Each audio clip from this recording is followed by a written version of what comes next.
Good morning po. Alam niyo po ba ang nagagawa ng suka sa ating sinaing?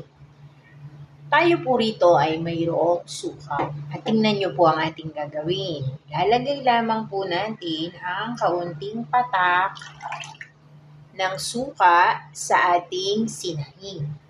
Alam niyo po ba na ang suka ay makakapag-prevent ng pagkapanis ng ating kanin? Ang suka po ay pumipigil sa bakterya upang hindi agad mapanis ang ating kanin.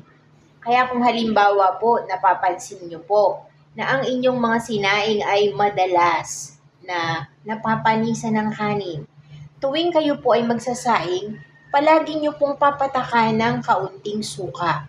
At makakaasa po kayo na ang inyong mga sinaing ay hindi na po magiging mapapanisin. Sana po mayroon po kayong natutuhan sa araw na ito. Salamat po!